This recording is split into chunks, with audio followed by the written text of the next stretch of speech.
지금 태국이 큰 혼란에 빠졌습니다. 한때 아세안의 중심이 되겠다며 디지털 자립을 선언했던 태국 정부가 단 1년 만에 곳곳에서 도시 기능이 마비되는 심각한 사태를 맞고 있는 건데요. 정전 사태는 일상이고 지하철 시스템은 자주 멈춰서며 주요 건물 안전 문제까지 불거지고 있는 상황입니다. 한때 한국 기술 없이도 충분하다던 그 자신감은 사라지고 내부에서 조용히 책임론이 떠오르고 있습니다. 이 모든 혼란의 배경에는 어떤 선택이 있었던 걸까요? 그리고 그 선택은 어떻게 태국을 뒤흔들었던 걸까요? 한국 기술의 빈자리가 만들어낸 진짜 파장. 지금부터 그 숨겨진 이야기를 전해드립니다. 잠깐 1초만요.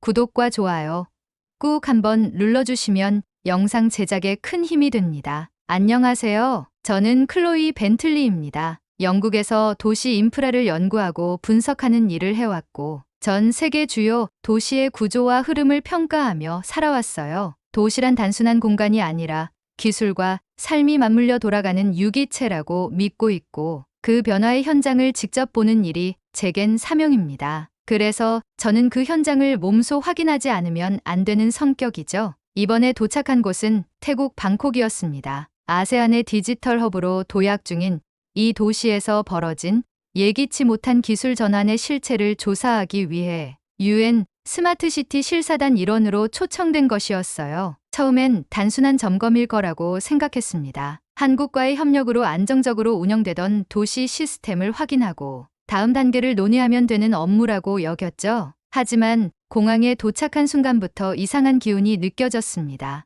자동 입국 시스템은 멈춰 있었고 통신 연결은 들쭉날쭉했어요. 전기 셔틀버스는 도중에 작동을 멈추는 바람에 탑승자 전원이 도심 외곽에서 하차해야 했죠. 그동안 잘 작동해오던 시스템들이 왜 이토록 무기력하게 흔들리는지 현장에선 명확한 설명이 없었습니다. 이틀 뒤 열린 태국 정부 브리핑에서 그 이유를 알 수 있었어요. 태국은 최근 한국과의 기술 협력을 전면 종료하고 자국 기반의 기술로 도시 인프라를 재편하겠다고 발표했죠. 태국 정부는 이를 디지털 자주권의 선언이라며 자립적 성장 전략의 일환이라고 강조했습니다. 그리고 그 새로운 협력국은 중국이었어요. 저는 그 발표를 들으면서 내심 충격을 받았습니다. 기술은 단순히 국산이냐 외산이냐의 문제가 아니죠. 신뢰성과 안정성, 그리고 그것을 유지할 수 있는 협력 체계가 핵심입니다. 특히 방콕의 시스템은 한국 기술자들이 수년 동안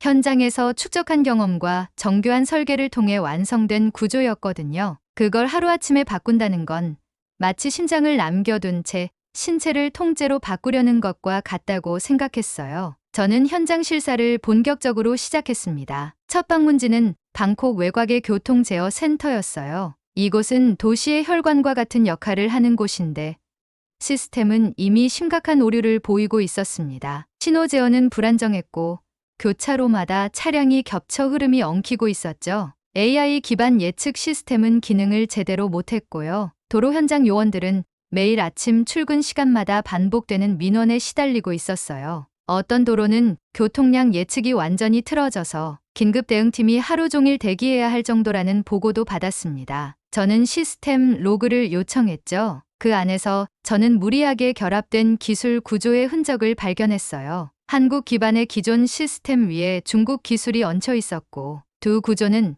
데이터 처리 방식부터 통신 방식까지 서로 달랐습니다. 이질적인 구조를 억지로 결합하면서 오류가 반복적으로 발생하고 있었어요. 신호 체계가 오류를 일으킬 때마다 시스템은 백업 모드로 전환되었고 이 백업마저 중국 기술로 덮여 있었습니다. 그 결과 신호 우선순위가 전혀 다른 방식으로 설정되면서 실제 도로 상황과는 맞지 않게 작동하고 있었죠. 명백한 구조적 충돌이 발생하고 있었지만 태국 관계자들은 이를 초기 적응기의 일시적 문제로만 설명했습니다. 근본적인 구조 불일치에 대해서는 언급조차 하지 않았죠. 저는 그 순간 확신했어요. 이건 단순한 기술적 문제로 끝날 일이 아닙니다. 정치적 결정과 외교적 계산이 개입된 복잡한 선택의 결과물이며 그 피해는 고스란히 일반 시민들이 떠안고 있다는 사실을요. 이미 병원 시스템은 환자 정보를 제대로 불러오지 못하고 있었고 공공 와이파이는 끊기기 일쑤였으며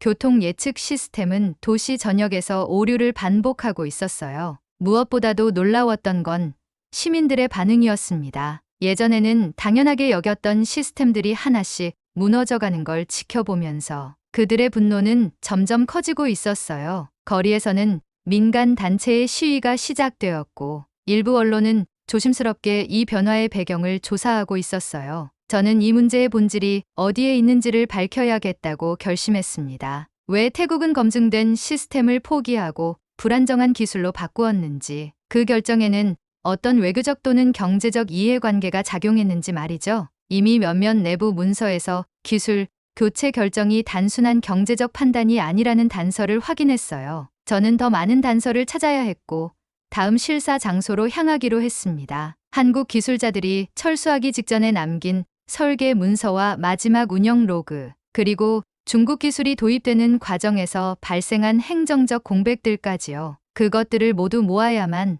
방콕이라는 이 도시가 왜 멈춰가기 시작했는지 설명할 수 있다고 생각했습니다. 그리고 이것은 태국만의 문제가 아닐지도 몰랐습니다. 저는 그 진실이 무엇이든 끝까지 파헤쳐 보고서로 정리하기로 했습니다. 그 답은 분명히 누군가 조용히 감추고 있는 어딘가에 존재하고 있을 테니까요. 저는 두 번째 방문지로 도심 스마트 센터를 찾았습니다. 여기서는 도시 전반의 에너지 분배, 공공 서비스 운영, 긴급 대응 프로토콜 같은 실질적인 시민 생활을 책임지는 시스템이 통합 운영되고 있었어요. 원래 이 센터는 한국 기술자들이 VSI 기반 도시 운영 시스템이라 부르던 핵심 설계 철학을 중심으로 구성되어 있었고 실시간 데이터를 기반으로 시민들의 생활 편의를 자동 조정해주는 구조였죠. 그러나 지금의 시스템은 전혀 그런 모습을 하고 있지 않았습니다. 센터 안은 무거운 공기와 긴장으로 가득했고 통제실 안쪽에선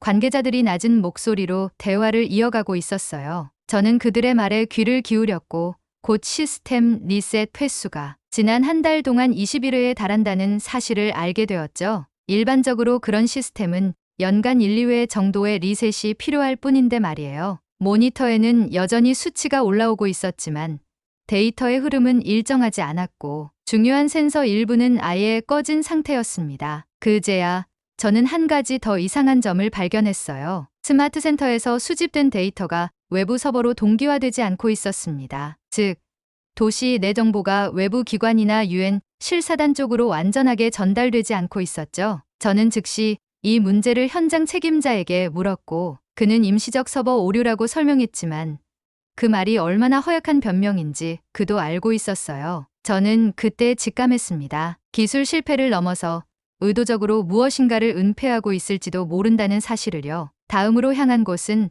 방콕 남부의 주거형 스마트 구역이었습니다. 이곳은 과거 한국과의 협력으로 가장 모범적인 사례로 꼽히던 지역이었고 자동 쓰레기 분류 시스템, 에너지 효율 기반의 조명 시스템, 공공방범 CCTV 네트워크 등 첨단 기술이 집약된 공간이었죠. 그런데 이제는 그 모든 시스템이 멈추거나 잘못 작동하고 있었어요. 센서가 제대로 사람을 인식하지 못해 출입 시스템은 수동으로 바뀌었고 쓰레기 분류 시설은 며칠 전 화재가 발생해 전면 폐쇄되었으며 방범용 카메라는 고장이 나서 일부 지역은 감시가 완전히 사라진 상태였습니다. 그 지역 주민들은 실망을 넘어 분노를 쏟아내고 있었어요. 그들 중 몇몇은 이렇게 말했습니다. 예전에는 우리가 언제 어디서 무엇을 하든 시스템이 우리를 도와주고 보호해줬어요. 그런데 지금은 모든 게 멈췄고 그 누구도 책임지지 않아요. 저는 이 말을 들으며 마음 한켠이 무거워졌어요. 기술이 사람들을 위해 존재해야 한다는 기본 원칙이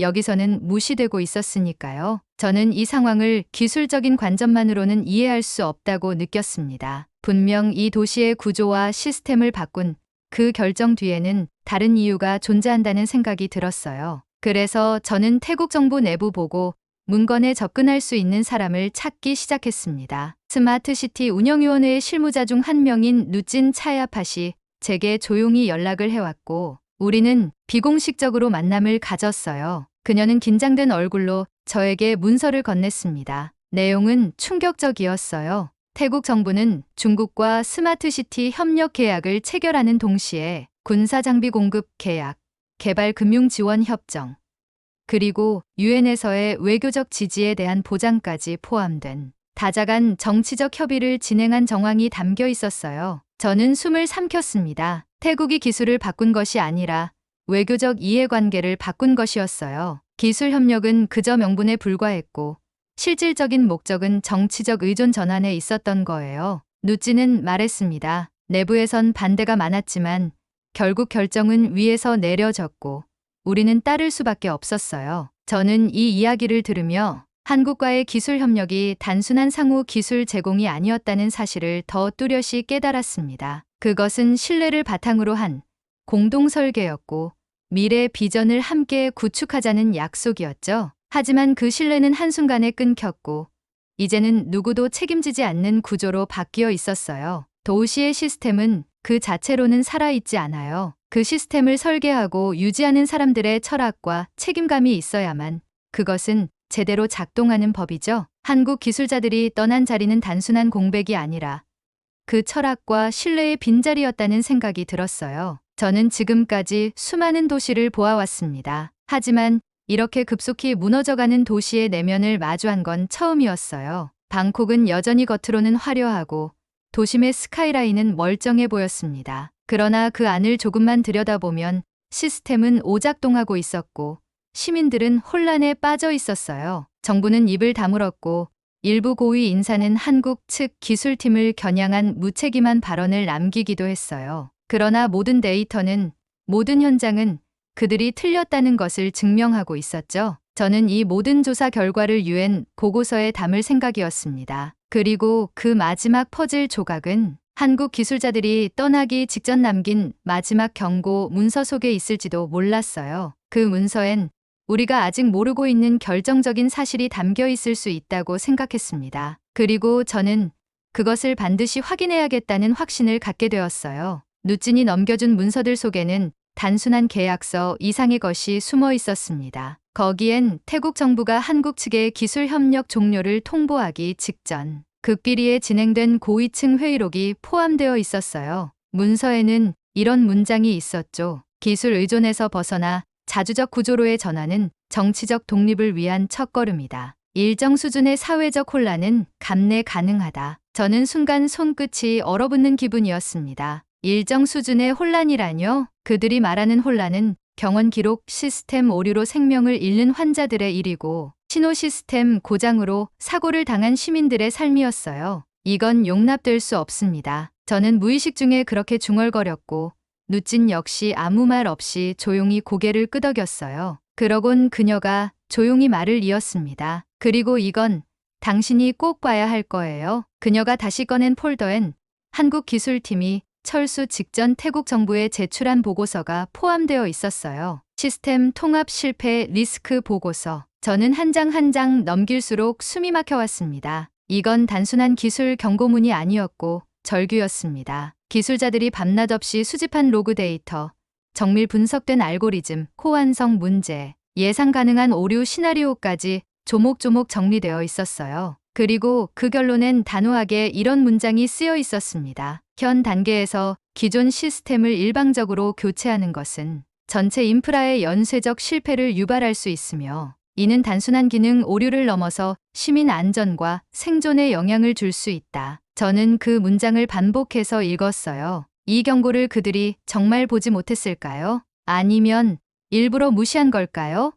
더욱 충격적인 건 그 문서의 마지막이었습니다. 거기엔 본 보고서는 국토전략부 회의에서 기술고문에게 구두로 전달되었으며 당시 참석자는 이라고 되어 있었습니다. 그 목록엔 태국 부총리, 중국 측 기술 대표, 그리고 태국 국방부 실무 책임자의 이름이 있었어요. 저는 한동안 말을 잃었습니다. 이건 단순한 판단 착오나 무지의 결과가 아니었습니다. 명확히 알고 있었고 경고를 받았고 그럼에도 불구하고 선택한 것이었습니다. 그것은 자주권이 아니라 체면과 정치적 야망을 위한 도박이었어요. 그 순간 저는 머릿속이 복잡해졌습니다. 그리고 한 가지 의문이 더 떠올랐어요. 이렇게나 명확한 경고가 있었는데 왜 지금까지 언론에도 국제사회에도 이 사실이 알려지지 않은 걸까요? 누찌는 무거운 얼굴로 대답했습니다. 한국 측이 너무 조용했죠? 그들은 더 이상 싸우지 않기로 결정한 것 같았어요. 그리고 그냥 떠났어요. 저는 고개를 들었습니다. 그랬습니다. 한국 기술자들은 싸우지 않고 떠났습니다. 하지만 그들이 남긴 이 문서,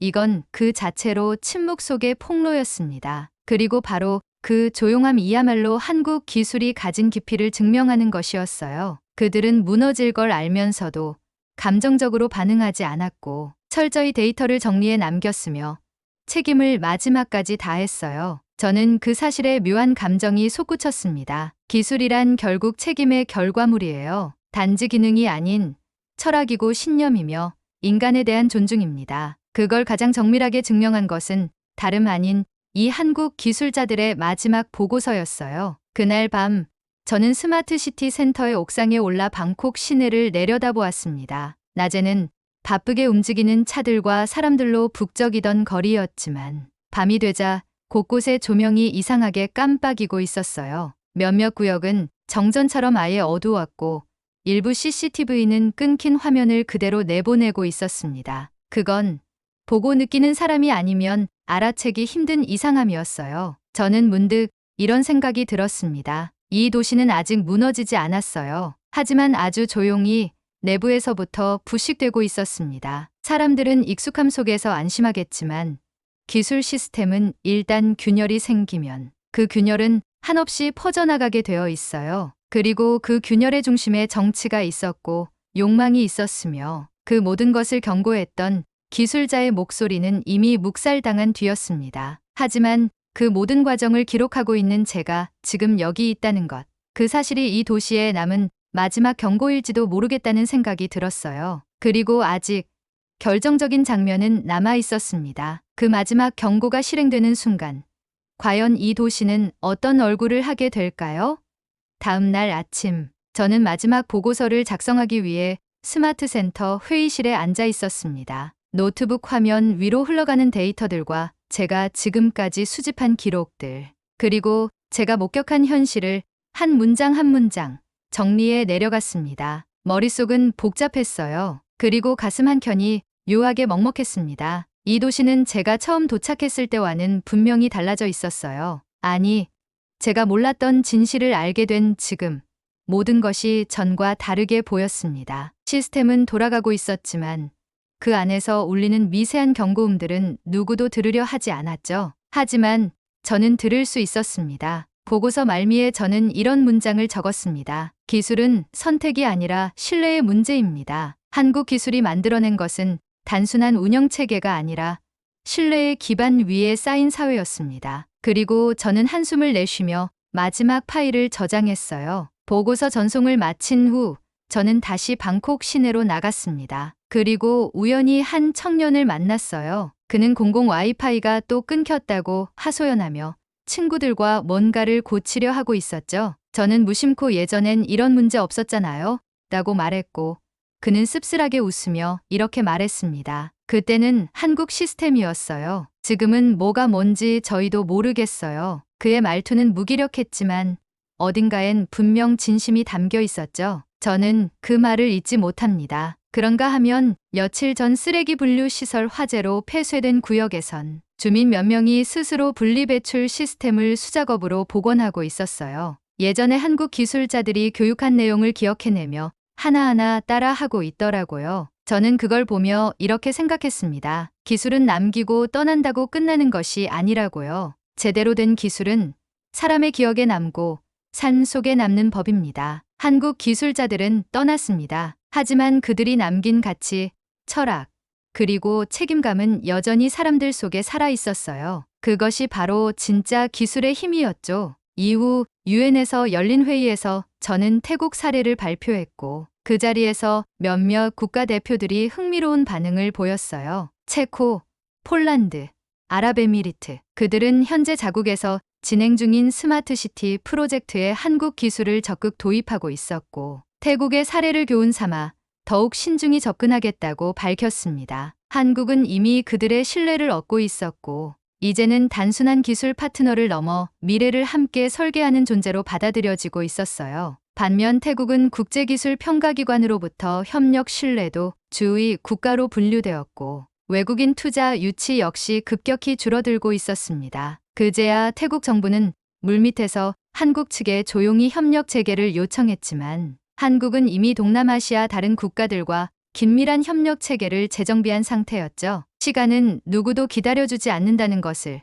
그들은 뒤늦게 깨닫게 된 거예요. 그 후 저는 영국으로 돌아가기 전 유엔에 제출할 보충 자료를 검토하기 위해 한국에 잠시 들렀습니다. 그 며칠간 저는 서울과 판교의 스마트시티 사례를 둘러보았고 한국 기술이 얼마나 정교하게 시민 삶 속에 녹아 있는지를 직접 확인할 수 있었어요. 마지막 날 인천공항에 도착했을 때 그 감정은 더욱 확고해졌습니다. 자동 입국 시스템이 한치의 오차 없이 작동했고 공항 내부는 전 세계 어느 도시보다 질서정연했어요. 지하철로 연결되는 환승 통로엔 다양한 언어의 안내문이 있었고 실시간 데이터를 기반으로 대기 시간까지 계산되어 있었죠. 그 모든 흐름이 너무나도 매끄럽고 자연스러웠습니다. 저는 그때 다시 한번 느꼈어요. 기술은 기능이 아니라 문화입니다. 그리고 신뢰로 구축된 기술은 그 자체로 미래를 담는 언어라는 거요. 한국이 지금 세계에서 주목받는 이유는 단지 기술이 뛰어나서가 아니에요. 사람을 위하는 철학,